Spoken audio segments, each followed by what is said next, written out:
Good day and welcome to Inside Cottonwood. I'm your host, Richard Faust, Community Services General Manager for the City of Cottonwood.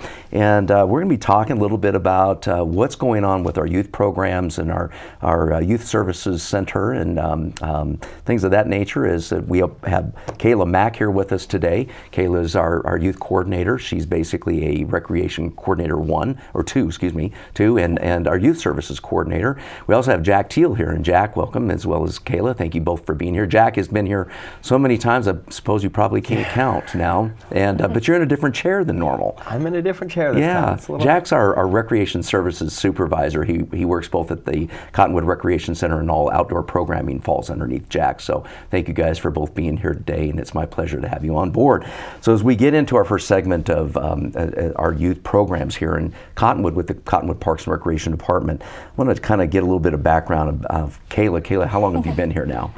I'm working on my 2 months. You're working on your 2 months, Yeah. Okay. All right. So we're really pleased to have you here. And I was looking at a lot of your information, and you've got quite a bit as it pertains to individuals and what you've done, because you're not that old and you still have all of these things that are, that transpired in your life. And we're kind of inquisitive, and we'll be asking you some questions here. But first off, I want to ask you, your position with the Cottonwood Rec Center is identified as recreation coordinator in youth services. So tell us, what does that entail? Yeah, so I oversee and program for 3 of the departments here. So I do the Youth Advisory Commission, and then I'm also in charge of the after-school program, which will eventually lead into the camp for summer camp.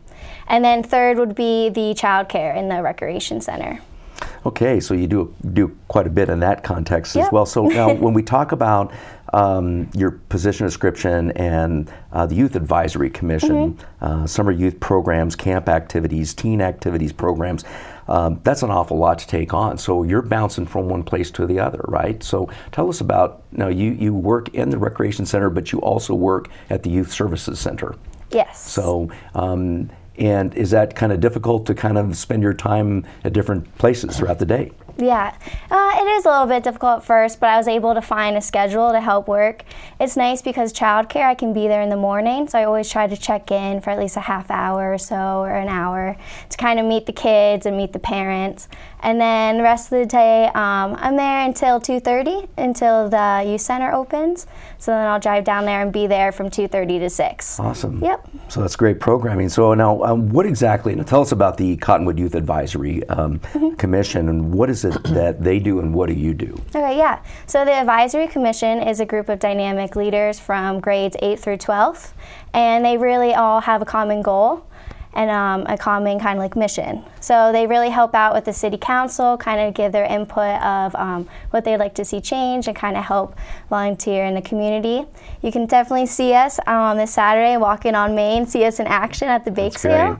And then we definitely have other special events coming up, kind of like the Angel Tree, the Turkey Drive, and the Pictures with Santa. That will be this. You guys are actually kind of almost at all of our programming in reality, because we really like to introduce the youth into what we do as Cottonwood Parks and Recreation with the City of Cottonwood. And there are a lot of our City of Cottonwood programs that are also infused into as well, which is really great, because like you were talking about, the dynamics of having youth on board in a variety of different circumstances, and even with the city council, is really pretty unique. So it's quite a program. Now I know that in the past, our Cottonwood Youth Advisory Group, and we usually have 2 of them on sometime throughout the year. Well, we'll bring 2 of them in here, and it scares them half to death, but they do a great job. Scares us half to death anyway, being here in front of a TV screen. But but them, it's even worse. But they do a great job. But it's kind of neat, because they then tell everything that's going on with youth and what they're doing even in the high school and what they're participating in. So it's kind of a great thing, especially in our small community, that we've got something so large and dynamic. So I just want to tell you how much I appreciate that. Now, as we take a look at Kayla Mack, I wanted to ask this question. So tell us where you came from, what's your educational background, and what brought you out this way? Okay, yeah, so I'm all the way across the state in the country. I'm from Pennsylvania. I grew up in Emmaus. It's about like an hour or so from Philadelphia. And then I went to school at Slippery Rock. It's a state school in Pennsylvania. I graduated with my Bachelor of Science degree in Resort Recreation and Hospitality Management. Yep, and I really knew I wanted to do that major since I was 16 years old. So during my work history, I really try to keep in recreation and hotels throughout to help build my resume and to help build my background to help me in the future. And then really I moved out here for the weather, of course. Yes. And it's definitely a tourist area. Right. I really wanted to be somewhere where it'd be busy work year round and not just certain holidays. Okay, so with that, now I know that when I take a look at it, you're a real field hockey person. And that's kind of North Atlantic and actually the Eastern Coast. Field hockey is just incredibly impressive in reality. Basically, you have down here that you were on a team that had a record of 900 wins, 79 losses, and 35 ties. Is that right? Yes. Wow, and that's in 42 seasons. Yep. But that's incredible as you look at high schools. And we were just talking about Mingus Union High School going to state and in the context of where they are of the football program. This is unbelievable. So tell me, how does that shape you as an individual? So it really helped me learn time management. I always learned that if you're 15 minutes early, you're late. So I always went by that. And then I always learned hard work. It's going to get you far. You do always have to work at it to get where you want to be. And then really it just helped me always with everything. Like, if something was volunteer, it was more like you got to be there. So it helped bring my work ethic out and really get there. That's great. So, yeah. Now, tell us about your major was Resort Recreation and Hospitality Management. How will that help you in your current title program? Your programs. Yeah, we focus a lot on programming. So it really helped me pay attention to detail, see how a budget works, how you go along with that. And then really kind of like what kids enjoy. We always went through knowing which kids, like, what 7th through 9th graders like and stuff like that. So yeah, we were asked to always do, like my senior year, I had 4 projects where I had to do all based on child programming. Oh, wow. And we all came together, we all printed it out. So I have a whole binder in my office You're that ready. I can go through, yeah. So I was like, I use that about like twice my interview to keep that in. That's great. All right, so now what do you like best about your job? Yeah, so for the City of Cottonwood aspect, I really like all the employees because it was really difficult before coming in knowing that I recently graduated, so I didn't know how easy of a transition it would be, but everyone has been really opening and welcome, and I think that's really important in the workforce, to have that open communication. And then as for the child side, I really like seeing the kids light up when they like an activity and they ask to do it like every day or something like that. That's great. That's really, I think that was what I was going to ask you about, what's most rewarding in what you do daily. And that is really rewarding, is seeing that child or those kids light up. So it's kind of a unique thing. Keeps you motivated. It is. And it would be. So why do you feel it's important to have after-school programming within Parks and Recreation Department, and what are the advantages of offering this type of programming on a city level? Yeah, so it's really good to have the kids come because we have homework help, so it really helps them do that one-on-one so they can talk to you and you can help them throughout. And then also for games and activities, I really try to focus on team building and icebreaker games to kind of make it a positive environment and kind of get everybody on the same team and on board. That's good too. That really helps out an awful lot. Now, as the youth coordinator for the city's after-school program, what are the goals for your program? Yeah, so I really want to help increase us in the community, kind of do some little community events and maybe do like random acts of kindness throughout Old Town, because we are right there, so we can easily walk around. That's right. And we do have our vans now, That's so we great. can go in the recreation center. Yeah, and then also just really focusing on helping build in their future by doing like STEM activities and learning things like that. And then really just, again, that positive atmosphere. Always, I do these reward systems. If they earn 20 tickets, they'll get like an ice cream sandwich for being good. So it really helps keep that positive back in their mind. So now your staff also, how many currently do we have staff in your program? Yep, so currently we have 2 staff members, and that would be me. And then I also have Haley, who really helps me for programming and also for schedule. She helps double check that and everything. That's good. Yep. All right. Well, we're learning more about our youth services programs, and so thank you, Kayla. I appreciate it. Yeah, we'll get more back you. into your circumstances here in just a minute, as well as we get back into our second segment. Jack will be touching base with you as well. We're going to take a short break here, and we'll be right back. I'm your host, Richard Faust, Community Services General Manager for the City of Cottonwood.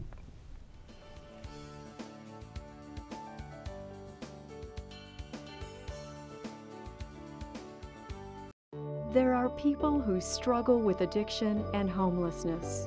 Sometimes it may feel like there is nothing we can do to help. But there is. You can make a tax-deductible donation and help those in need transition away from homelessness. When you give someone a handout, you could actually be supporting an addiction. A better life starts with better health, especially for those living in the streets. Support solutions, not addictions. You can make a difference. Visit cottonwoodcares.com. This is Bruce Morel, Transportation Manager for Cottonwood Area Transit. Remember, we cover the entire Verde Valley and Sedona. Cottonwood Area Transit has you covered wherever you want to ride in the Verde Valley, all day, every day. Take Cottonwood Area Transit through Clarkdale, Verde Village, and from 26 locations in Cottonwood. With Verde Links, it's a quick and easy trip to Sedona every day. Don't forget our connectors to Camp Verde. Visit cottonwoodaz.gov for Cottonwood Area Transit and take a seat. Let's go ride!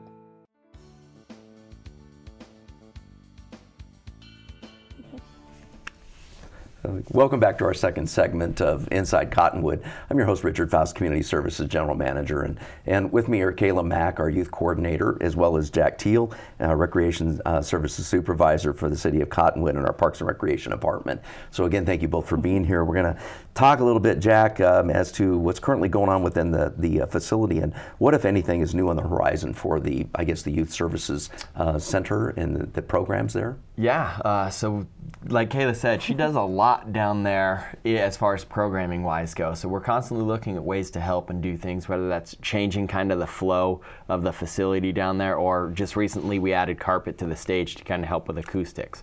We're looking at adding some acoustic panels to there. If you've ever been inside there, kids are just inherently noisy. They are. And in this slump rock building, it just echoes everywhere. So trying to get some noise panels in there to kind of reduce some of those acoustics, allow for a little bit better programming in there. You can talk a little bit without having the reverberation. Yeah. And then the stages really helped.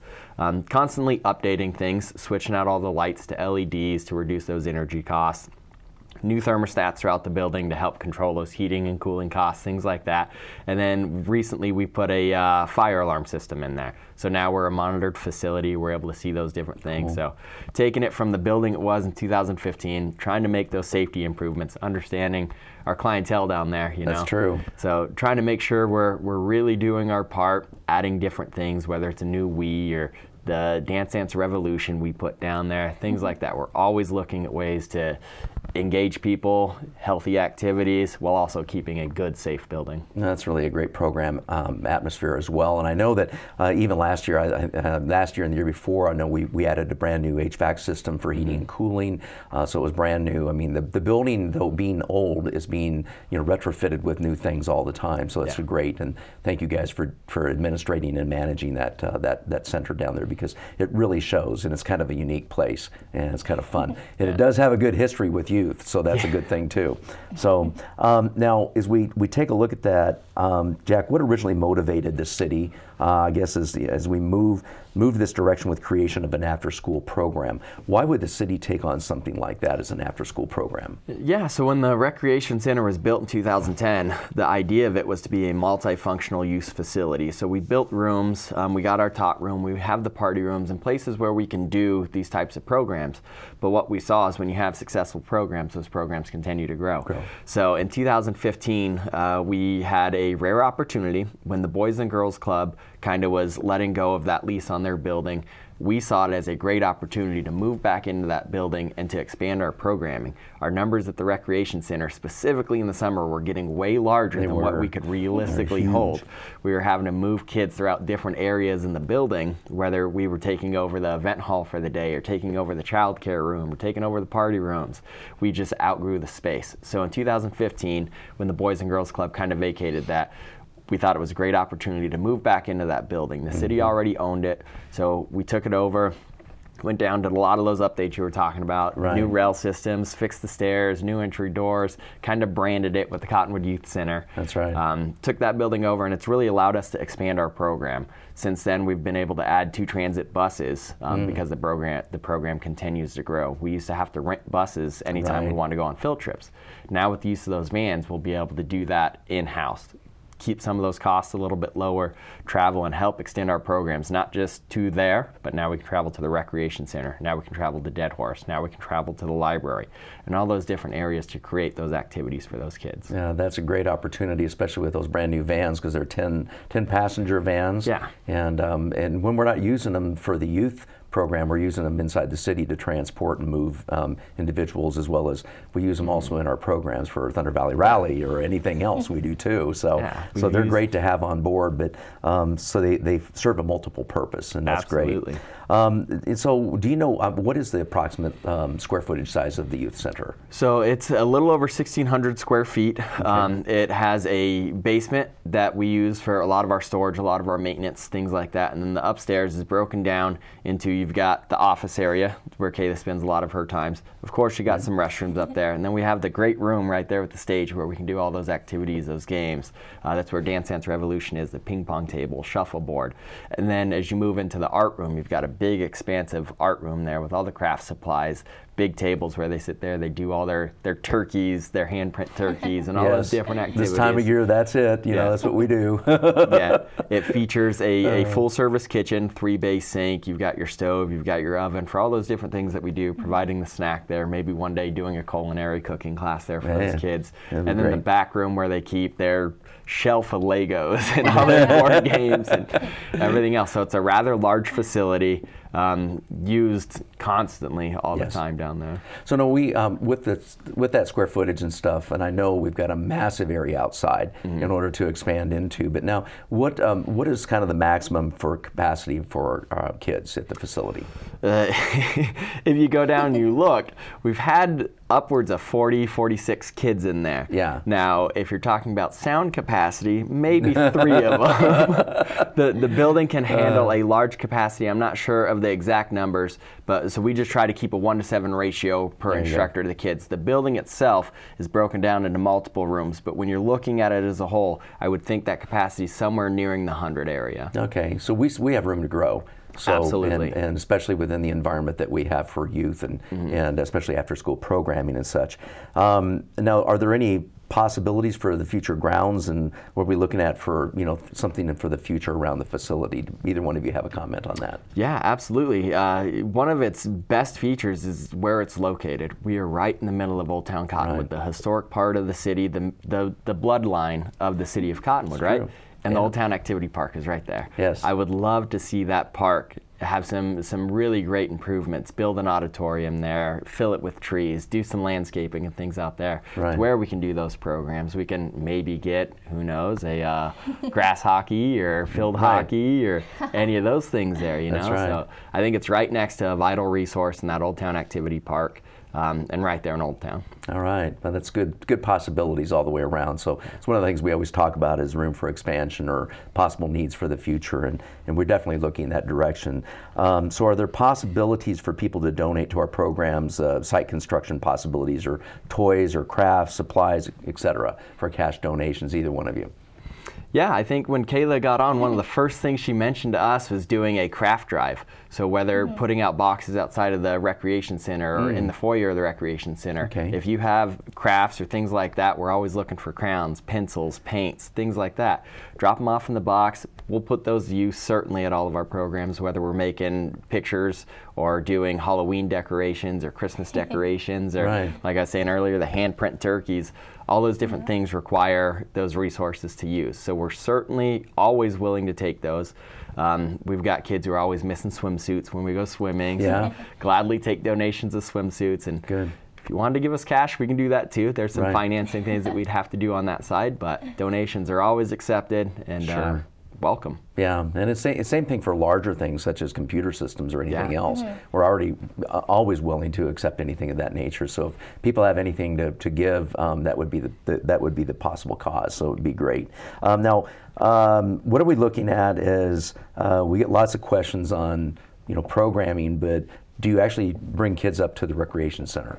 And yeah, what do they do? Kayla's probably better suited to ask this question. Yeah, I know oftentimes we have to staff our pool a little bit heavier because we know the youth center is going to come We see a up. whole group and a troop of kids marching through the recreation center at times. So that's what I was wondering. And a lot of the things that you actually take in as well during the summertime season, which you're going to be getting into, will be the aquatic center and utilization of that for a lot of the kids too. So I'm sure that that's what's going to be very helpful especially in the summer camp programs.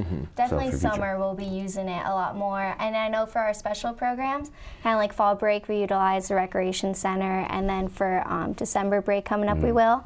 And we're going to start teaming up with businesses around to kind of do field trips. Great. To kind of get our name out there, and then that's how we'll do our goal of being involved in the community. That's great. That's good news. So now, how do kids get to the after-school program? Tell us about that. Because I know that you were just talking about our bus units, and they're 10-passenger, but is there things that we do with any of the schools?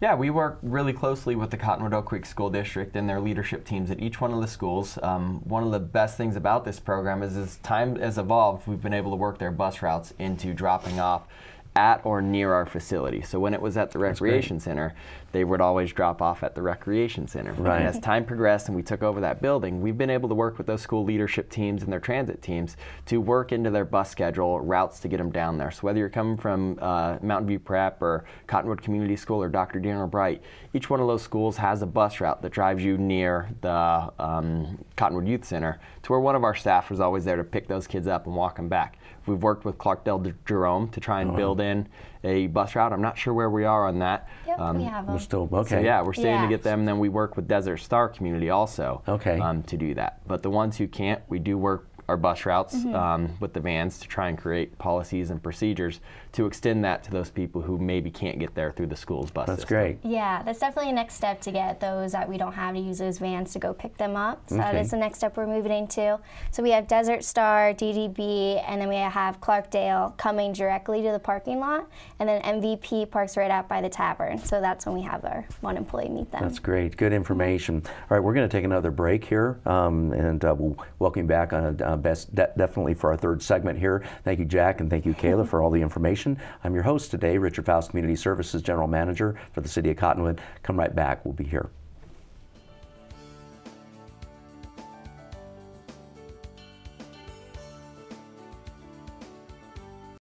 There are people who struggle with addiction and homelessness. Sometimes it may feel like there is nothing we can do to help. But there is. You can make a tax-deductible donation and help those in need transition away from homelessness. When you give someone a handout, you could actually be supporting an addiction. A better life starts with better health, especially for those living in the streets. Support solutions, not addictions. You can make a difference. Visit cottonwoodcares.com. This is Bruce Morel, Transportation Manager for Cottonwood Area Transit. Remember, we cover the entire Verde Valley and Sedona. Cottonwood Area Transit has you covered wherever you want to ride in the Verde Valley, all day, every day. Take Cottonwood Area Transit through Clarkdale, Verde Village, and from 26 locations in Cottonwood. With Verde Links, it's a quick and easy trip to Sedona every day. Don't forget our connectors to Camp Verde. Visit cottonwoodaz.gov for Cottonwood Area Transit and take a seat. Let's go ride.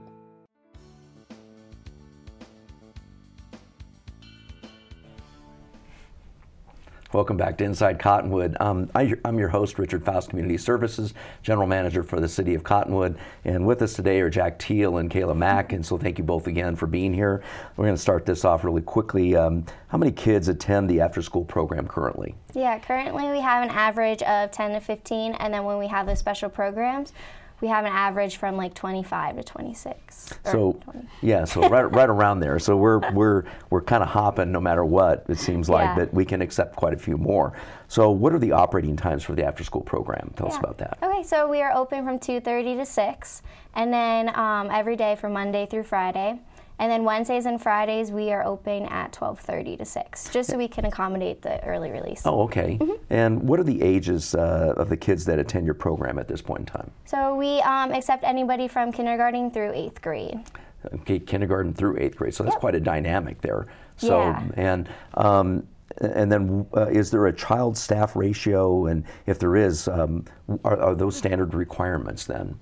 They are standard requirements. Earlier when Jack said we do have a 1 to 7. Okay. So. And so why is that? I mean, does that help? I guess I know it's with state standards and stuff, but Yeah. again, that's quite that's a lot of kids for one person to actually kind of watch over, if I may say. Oh, we're trained. You're trained. Yeah, that's we know. awesome. Yeah, that's how. Yeah, because it's quite a handful when you've got 7 kids and stuff. So, and I know that especially when you're dealing with 8th graders that have got, they've got their program, they've got their time, and they're trying to do school studies, and you got little kids, and so you're trying to do a lot with different age groups of people. So it's quite an interesting dynamic. Yeah, and that's why we try to usually, like when we pick a craft, we'll have like 5 different templates you can choose, so everyone can use your like creativity and great. pick one and choose. So Okay. it won't be just like a standard. All right. So now, what is the cost, and is there a discount at the facility? Yep. So there's definitely cost. All right, yeah, we definitely have $150 a month, Okay. and then $45 for the week, and then it will be a $12 drop-in. Okay. Yep. So if you essentially look at it from a month perspective, it would be $6 a day, which I think is a great price. Yeah, it is very good. And are there discounts that are there like multiple discounts for if you had 2 kids or whatever? Yeah. Yep. It would be 15% off for siblings. Oh, really? Okay. Yeah. All right. And what about days when we always have this question? What about days when schools have early release or they're closed? Is the youth center still open? Yes, we do accommodate all of that. We look at the school calendars to make sure we are there for all of it. That is why we keep the 12:30 time for Wednesday and Friday, to make sure that we are there. And then also for special programming, when school is out, we always have that program dedicated where we provide a lunch and 2 snacks. And that's a lot of, as well, the questions that we get are people ask, well, so what are you feeding my kid? Yeah, right, yeah. Exactly. So what are you feeding them? So. Oh yeah, we definitely keep it healthy. We have Okay. fruit and vegetables. We'll throw in the ranch if we need to make them eat the vegetables. Okay. So we Throw get in them that there. ranch. Yeah. Yep. So really we just do kind of like a combination of things, and definitely for Wednesday and Fridays when they have the half day, we try to give them a little bit more food because we know, so we'll give either like a half peanut butter and jelly sandwich or something like that. We do accommodate for people who have allergies, so Okay. we will make those accommodations. Okay, cool. So, when we look at the snacks and how much it costs us as well, and Yeah. I know that I had heard just the other day that you were looking at some possible future plans for grants. Tell us a little bit about that. Yeah, so it would be the 21st Century grant, and then we can start applying for this upcoming spring, so that will be in March, and it'll really just help us get funding to make a learning program and to really make it positive atmosphere for it all. Well, that's great, because that was one of the things I'd always heard was that the 21st Century grants are Yeah. specifically for the school systems and school districts Yep. and for federal funding. So this also gives us an opportunity to apply for those funds as well. Yes, they do have it now for after-school programs within city limits. Are there any requirements that we have to meet for that grant? Do you know of? Yeah, for requirements, we do just have to be we are the city of Cottonwood, so we do make that grant. And then really just all that we do in the program, we have all those standards that it hits. Okay. You can definitely check it out on the After School Alliance. They will have a tab. And I got to learn about it and see other people at a conference I went to. Oh, great. So. All right. So, Kayla, I know that Jack talked about some of the activities that the kids are involved. Why don't you talk about that once again, a little bit more for our audience? Yeah, so if we're outside, we do have that park like he was mentioning, and we have that fence. So it really helps provide a safe atmosphere for the kids, and they can definitely run around because wellness is very important. Yes, it is. Yeah, and then we have the art room, which is out in the back, and that has all the supplies, which is a very spacious area. We have about 3 tables there and accommodate with all the chairs. And then we have a large room in the center with the stage and the classic Dance Resolution. Okay, that's great. Yep. And then one more room for the homework. Okay. So now, what are the values that you guys have for your, I guess you would say the mission and scope of what we do, but what values do you have then for your after-school program that you adhere to? Yeah, so we always adhere to providing a positive relationship with parents. We always want to treat them as guests. And then I definitely want all my staff members and everyone be involved. Okay. So I definitely have come in with a positive attitude, and we can definitely change things. If something doesn't go well with the kids, we'll definitely accommodate and change it. We always have a backup plan. That's great. So that's where that games come where they love it. Yes. We'll bring that in. Yeah, and parents definitely want to see, you know, what options do we have? You know, so that's one of the things they want to do. I guess at this point in time, you know, if they want to contact, who do they contact, and where do they go to contact for information on this program? Yeah, so they will contact me. Okay. And then my email is Mack, and then so it would be MACK. All right. At cottonwoodaz.gov. And if you were to call the Recreation Center for my office number, the extension would be 3211. There you go. So 3211, I know it's on the screen right now for 928, and that's 639-3200, but 3211 is your extension. Yeah. And they could also do the same thing. They could come to the Recreation Center as well and ask about programming, and they would receive information also from the front desk staff there as well. So I appreciate that. I appreciate the information that we've given to the community today. Thank you for joining us for Inside Cottonwood. And if you have any questions, again, make sure that you contact the Recreation Center staff, or Kayla Mack at her extension as well. Thank you again for joining us for Inside Cottonwood. I'm your host, Richard Faust, Community Services General Manager for the City of Cottonwood. Hope you have a great day and a great weekend.